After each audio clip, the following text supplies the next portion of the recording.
നമസ്കാരം. ലേൺ മലയാളം വിത്ത് ലവുന്ന മലയാളം ക്ലാസ്സിലേക്ക് 10ാം ക്ലാസ്സിലെ എല്ലാ പ്രിയപ്പെട്ട കുട്ടികളെയും സ്നേഹത്തോടെ സ്വാഗതം ചെയ്യുന്നു. നമ്മളിന്ന് പഠിക്കാൻ പോകുന്നത് അടിസ്ഥാന പാഠാവലിയിലെ 2ാമത്തെ യൂണിറ്റിൽ വരുന്ന പാഠഭാഗം വിഷുക്കണി എന്ന പാഠഭാഗത്തിന് ശേഷം നമ്മൾ പഠിക്കാൻ പോകുന്നത് ആനന്ദാശ്രുക്കൾ. ആദ്യം നമുക്ക് വായിക്കാം, ആസ്വദിക്കാം. തൻ്റെ മാതാപിതാക്കളെപ്പറ്റി ജോസിന് ഒരു അറിവും ഉണ്ടായിരുന്നില്ല. കർമ്മലീത്ത കന്യാസ്ത്രീകൾ നടത്തുന്ന ലിറ്റിൽ ഫ്ലവർ ഓർഫനേജിലെ വെളുത്തു തടിച്ച സിസ്റ്റർ തെരേസായുടെ പരിചരണത്തിൽ കുട്ടിക്കാലം കഴിച്ചുകൂട്ടിയ അവ്യക്തമായ ഓർമ്മകളുണ്ട്. സദാ പുഞ്ചിരി തൂകുന്ന മുഖവുമായി തങ്ങളിൽ ഓരോരുത്തരെയും തനത് എന്ന വിചാരത്തോടെ ശുശ്രൂഷിച്ച് വളർത്തിയ സിസ്റ്റർ തെരേസ തനിക്ക് 5 വയസ്സുള്ളപ്പോൾ ആ പ്രായത്തിലുള്ള മറ്റു 3-4 കുട്ടികളോടൊപ്പം പട്ടണത്തിൽ നിന്ന് അകന്നു മാറിയുള്ള ആൺകുട്ടികൾക്കായുള്ള ഈ ഓർഫനേജിലേക്ക് മാറ്റുകയാണുണ്ടായത്. കൂറ്റൻ മതിൽ വളപ്പിനുള്ളിൽ അനേകം ഏക്കറുകളിലായി പരന്നു കിടക്കുന്ന ഈ ഓർഫനേജ് ഒരു പ്രത്യേക ലോകം തന്നെയാണ്. ഇവിടെ 100-ലധികം കുട്ടികൾ പല പ്രായത്തിലും തരത്തിലുമുള്ളവർ ഒന്നിച്ചു കഴിയുന്നു. ഒരു വലിയ കുടുംബത്തിലെ അംഗങ്ങളെപ്പോലെ. ആർക്കും ആരോടും വ്യക്തിപരമായ ബന്ധങ്ങളില്ല. വ്യക്തി സ്വാതന്ത്ര്യവും വളരെ പരിമിതമാണ്. പക്ഷേ ആ സത്യം അവരെ അലട്ടിയിരുന്നില്ല. തങ്ങളെ സ്വന്തമെന്ന് അവകാശപ്പെടാൻ ആരുമില്ലെന്നുള്ള വസ്തുത അവരെ വീർപ്പ് മുട്ടിച്ചിരുന്നതുമില്ല. ഓർമ്മ വച്ചപ്പോൾ തുടങ്ങി മണിമുഴക്കം അനുസരിച്ച് ചിട്ടപ്പെടുത്തിയ ജീവിത രീതി ശീലിച്ചു കഴിഞ്ഞിരുന്നു. മണിമുഴക്കം കേട്ട് ഉണരുന്നു, മണിമുഴക്കം കേട്ട് ആരാധനയ്ക്കായി ഒത്തുകൂടുന്നു, മണിമുഴക്കം കേട്ട് ഊണുമുറിയിലെത്തുന്നു. അത് കഴിഞ്ഞ് ചെറിയ കുട്ടികൾ അടുത്തുള്ള പള്ളിവക പള്ളിക്കൂടത്തിലേക്ക് പോകുന്നു, മുതിർന്നവർ തൊഴിൽശാലകളിലേക്കും. ദിവസത്തിൻ്റെ അന്ത്യത്തിൽ അവർ വീണ്ടും ആരാധനയ്ക്കായി ഒത്തുചേരുന്നു. അവസാന മണിമുഴക്കത്തോടെ ഉറക്കത്തിലേക്ക് പ്രവേശിക്കുകയായി. നിയന്ത്രണങ്ങൾ കൊണ്ട് വരിഞ്ഞു കെട്ടിയ ആ ദിനചര്യയിൽ ആർക്കും തന്നെ പരാതികൾ ഉണ്ടായിരുന്നില്ല. ഒരുപക്ഷെ മെച്ചപ്പെട്ട ഒരു ജീവിത രീതിയെപ്പറ്റിയുള്ള അറിവില്ലായ്മ കൊണ്ടാവാം. പിന്നെ പരാതിപ്പെട്ടതുകൊണ്ട് എന്തെങ്കിലും ഗുണമുണ്ടാകുമെന്ന മോഹവും അവർക്കുണ്ടായിരുന്നില്ല. പക്ഷേ കുടുംബജീവിതത്തിലെ സ്നേഹവാത്സല്യങ്ങൾ അനുഭവിക്കാൻ ഭാഗ്യം സിദ്ധിച്ച കുട്ടികളുമായി പള്ളിക്കൂടത്തിൽ ഇടപഴകുമ്പോൾ ജോസ് തൻ്റെ വലിയ വിടവിനെപ്പറ്റി ബോധവാനാകാറുണ്ടായിരുന്നു. ഈ ബാഗ് പപ്പ ബോംബെയിൽ നിന്നും കൊണ്ടുവന്നതാ. ഇന്നലെ എൻ്റെ പിറന്നാളിന് അമ്മ പായസം വെച്ചു. ഈ അവധിക്ക് ഞങ്ങൾ അച്ഛൻ്റെ വീട്ടിൽ പോകും. ഈ ആണ്ടിൽ ജയിച്ചാൽ വല്യപ്പച്ചൻ ഒരു ചെറിയ സൈക്കിൾ വാങ്ങിച്ചു തരും എന്നൊക്കെ കൂട്ടുകാർ വലിപ്പം പറയുമ്പോൾ അവൻ്റെ കൊച്ചു ഹൃദയം നുറുങ്ങി വേദനിക്കും. തന്നെ സ്വന്തമെന്ന് അവകാശപ്പെടാൻ, തൻ്റെ ഇഷ്ടാനിഷ്ടങ്ങൾക്ക് വില കൽപ്പിക്കാൻ ആരും തന്നെ ഇല്ലല്ലോ. എങ്കിലും അവന് ഏറ്റവും മനപ്പീഠ തോന്നിയിരുന്നത് കുട്ടികളുടെ ഇടയിൽ വഴക്കുകൾ ഉണ്ടാകുമ്പോൾ സഹപാഠികൾ അവനെ ആരുമില്ലാത്തവനെന്ന് വിളിച്ച് അപഹസിക്കുമ്പോഴായിരുന്നു. ഒഴുക്ക് വെള്ളത്തിലെ ഒതളങ്ങ പോലെ താൻ ഈ ഭൂമുഖത്ത് എങ്ങനെ വന്നുപെട്ടു എന്ന് ഒരിക്കലും താൻ അറിയാൻ പോകുന്നില്ല. വൈകുന്നേരങ്ങളിൽ മ്ലാനത മൂടിക്കെട്ടിയ മുഖവുമായി കളിക്കാൻ കൂട്ടാക്കാതെ ജോസ് അനാഥാലയത്തിൻ്റെ നീണ്ട നടശാലയുടെ പടികളിൽ ചടഞ്ഞുകൂടുമ്പോൾ സ്നേഹത്തിൻ്റെ വെളിച്ചവുമായി അവൻ്റെ വിഷമതകൾ ആരാഞ്ഞ് ഫാദർ ഫ്രാൻസിസ് അരികിലെത്തും. മകനെ, എന്താ നീ ഇങ്ങനെ ഒറ്റയ്ക്കിരിക്കുന്നത്? ഇങ്ങടുത്തു വരൂ. നിന്റെ മുഖത്ത് എന്താണൊരു വല്ലായ്മ? ഒന്നും ഒളിച്ചു വയ്ക്കാതെ എന്നോട് പറയൂ. കൊച്ചു മനസ്സുകൾ ഒരിക്കലും വേദനിച്ചുകൂടാ.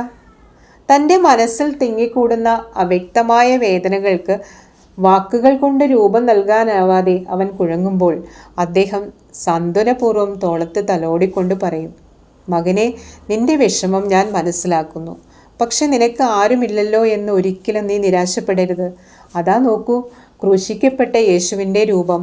അശരണരുടെയും അനാഥരുടെയും ആശ്വാസം അവിടെയാണ്. പണത്തിനും പ്രതാപത്തിനും ബന്ധുക്കൾക്കും നൽകാൻ കഴിയാത്ത ആശ്വാസം നിനക്ക് അവിടെ കണ്ടെത്താൻ കഴിയും. അദ്ദേഹം പറഞ്ഞതെല്ലാം പൂർണ്ണമായി മനസ്സിലാക്കാൻ അവന് കഴിഞ്ഞിരുന്നില്ല. എങ്കിലും ആ ക്രൂശിത രൂപത്തിൻ്റെ മുമ്പിൽ അവൻ ശരണം പ്രാപിച്ചു. ചെറുതും വലുതുമായ അവൻ്റെ ദുഃഖങ്ങൾ നിരത്തിവെച്ചു. എന്നിട്ട് മുട്ടിപ്പായി അവന് ഒരു അപേക്ഷ ഉണർത്തിക്കാനുണ്ടായിരുന്നു. അനാഥനും അഗതിയുമായ തനിക്ക് പഠിച്ചുയരാനുള്ള മാർഗം തെളിച്ചു തരണേ. കിടക്കപ്പായിൽ മുട്ടുകുത്തി അവൻ ഹൃദയം നൊന്തു പ്രാർത്ഥിച്ചു. ഈശോ തമ്പുരാനെ, എനിക്ക് ക്ലാസ് കിട്ടണേ.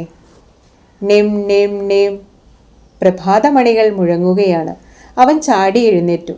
തൻ്റെ അരികിൽ ഉറക്കച്ചടവോടെ കിടന്നിരുന്ന പീറ്റർ പോലും എണീറ്റു വരാൻ കാത്തു നിൽക്കാതെ തിടുക്കത്തിൽ പ്രഭാത കർമ്മങ്ങൾ നിർവഹിച്ച് ചാപ്പലിലെത്തി പ്രഭാത പ്രാർത്ഥന കഴിഞ്ഞ് പുറത്തിറങ്ങിയപ്പോൾ ഫാദർ ഫ്രാൻസിസ് സുസ്മേരവദനായി ചാപ്പലിൻ്റെ നടയിൽ തന്നെ നിൽപ്പുണ്ട്. അവൻ ബഹുമാനത്തോടെ കൈകൾ കൂപ്പിക്കൊണ്ട് ഫാദറിനെ വന്ദിച്ചു. ഈശോ മിശിഹായ്ക്ക് സ്തുതിയായിരിക്കട്ടെ. ഈശോ മിശിഹായ്ക്ക് സ്തുതിയായിരിക്കട്ടെ മകനെ, നിന്റെ പ്രാർത്ഥന തമ്പുരാൻ കേട്ടിരിക്കുന്നു. ഇതാ നോക്കൂ. ലോഹയുടെ കീശയിൽ നിന്നും അദ്ദേഹം പത്രമെടുത്ത് അവൻ്റെ നേരെ നീട്ടിപ്പിടിച്ചു. തൻ്റെ നമ്പറിന് മുകളിലുള്ള നക്ഷത്ര ചിഹ്നത്തിൽ അവൻ്റെ കണ്ണുകൾ തറച്ചു നിന്നു. മനസ്സിൽ ഉന്മേഷം പതഞ്ഞു പൊങ്ങി. അടുത്ത ക്ഷണം അവൻ കണ്ണുകൾ ഉയർത്തി ഫാദർ ഫ്രാൻസിസിനെ നോക്കി. തൻ്റെ ഭാവി എന്താണെന്നറിയാനുള്ള ആകാംക്ഷയോടെ. അതേപ്പറ്റി തുറന്നു ചോദിക്കാൻ ധൈര്യം പോരായിരുന്നു. അദ്ദേഹം പുഞ്ചിരി തൂകിക്കൊണ്ട് പറഞ്ഞു, വരൂ ജോസ്, എൻ്റെ മുറിയിൽ വരൂ. വിറയാർന്ന കാൽവെപ്പോടെ ജോസ് അദ്ദേഹത്തെ അനുഗമിച്ചു. ഭാവിയെപ്പറ്റിയുള്ള ഉത്കണ്ഠയോടെ മനസ്സ് പിടയുകയായിരുന്നു. അവൻ അകത്ത് കിടന്നപ്പോൾ അദ്ദേഹം വാതിൽ ചാരി. എന്നിട്ട് അവനെ അരികിലേക്ക് വിളിച്ചു. ജോസ്, ഇങ്ങടുത്തു വരൂ. നിന്റെ മനസ്സിലെ ആലോചനകൾ എന്തൊക്കെയാണെന്ന് എനിക്കറിയാം. മകനെ, നീ ആശിക്കുന്നത് പോലെ നിന്നെ തുടർന്ന് പഠിപ്പിക്കണമെന്നാണ് എൻ്റെയും ആഗ്രഹം. ഫാദർ ജോസഫും അതിന് അനുകൂലിക്കുമെന്ന് എനിക്ക് ഉറപ്പുണ്ട്. ജോസിൻ്റെ കണ്ണുകളിൽ ആനന്ദാശ്രുക്കൾ നിറഞ്ഞു. അദ്ദേഹം വാത്സല്യപൂർവ്വം അവൻ്റെ തോളിൽ തട്ടി. ജോസ് നന്നായി വരുമെന്ന് എനിക്ക് തീർച്ചയുണ്ട്. എൻ്റെ എല്ലാ കഴിവുകളും ഉപയോഗിച്ച് ഞാൻ അതിന് ശ്രമിക്കുകയും ചെയ്യും. വീടും കുടുംബവും ഉപേക്ഷിച്ച് യേശുവിൻ്റെ വേലയ്ക്കായി ഇറങ്ങിയവനാണ് ഞാൻ. എന്നെ സംബന്ധിച്ചിടത്തോളം എല്ലാവരും ഒരുപോലെ തന്നെയായിരിക്കേണ്ടതാണ്. പക്ഷെ എന്തോ നിന്നോട് മാത്രം പ്രത്യേകമായൊരടുപ്പം, സ്വന്തം മകനെ പോലെ. വികാരനിർഭരമായ സ്വരം പെട്ടെന്ന് നിയന്ത്രിച്ചിട്ട് അദ്ദേഹം തുടർന്നു. അത് പോട്ടെ, ഇവിടെ കോളേജ് ഇല്ലാത്തത് കൊണ്ട് ചങ്ങനാശ്ശേരി സെൻറ്റ് പീറ്റേഴ്സ് കോളേജിൽ ചേർത്ത് പഠിപ്പിക്കാനേ നിവൃത്തിയുള്ളൂ. അപ്പോൾ ഹോസ്റ്റലിൽ താമസിക്കേണ്ടി വരും. ഏതായാലും നീ ഭാവിയെ ഓർത്ത് വിഷമിക്കണ്ട. എല്ലാം നീ ആശിച്ചതുപോലെ ശരിപ്പെടും. ഫാദർ ഫ്രാൻസിസിനെ ഒന്നുകൂടി വന്ദിച്ചിട്ട് അവൻ മുറിക്ക് പുറത്തു കിടന്നു. ആഹ്ലാദം കൊണ്ടവൻ വീർപ്പ് മുട്ടുകയായിരുന്നു. ഡൈനിങ് ഹാളിൻ്റെ പടികളിൽ പീറ്റർ അവനെ കാത്തു നിൽപ്പുണ്ടായിരുന്നു. തനിക്ക് കൈവന്ന ഭാഗ്യം തൻ്റെ കൊച്ചു സുഹൃത്തിനെ അറിയിക്കാനുള്ള അക്ഷമയോടെ അവൻ വേഗം നടന്നു. പക്ഷേ ജോസ് എന്തെങ്കിലും പറയുന്നതിന് മുമ്പ് തന്നെ പീറ്റർ വിളിച്ചു ചോദിച്ചു, ജോസേട്ടൻ ഇതുവരെ എവിടെയായിരുന്നു? കാലത്തെ പത്രം വന്നു കാണും. ഫാദറിൻ്റെ മുറിയിൽ പോയി റിസൾട്ട് നോക്കണ്ടേ? ഞാൻ ഫാദറിൻ്റെ അടുക്കൽ നിന്ന് തന്നെയാണ് പീറ്റർ വരുന്നത്. നിന്റെ പ്രാർത്ഥന മാതാവ് കേട്ടിരിക്കുന്നു. എന്നിട്ട് ഒറ്റ ശ്വാസത്തിൽ ഫാദർ ഫ്രാൻസിസ് പറഞ്ഞതൊക്കെ പീറ്ററിനെ പറഞ്ഞു കേൾപ്പിച്ചു. അവൻ സന്തോഷം കൊണ്ട് തുള്ളി ചാടിപ്പോയി. എൻ്റെ ജോസേട്ടാ, ഇനി എന്തു വേണം? രണ്ടുപേരുടെയും കണ്ണുകൾ നിറഞ്ഞൊഴുകി ആനന്ദാശ്രുക്കൾ. എഴുതിയിരിക്കുന്നത് സാറാ തോമസ്.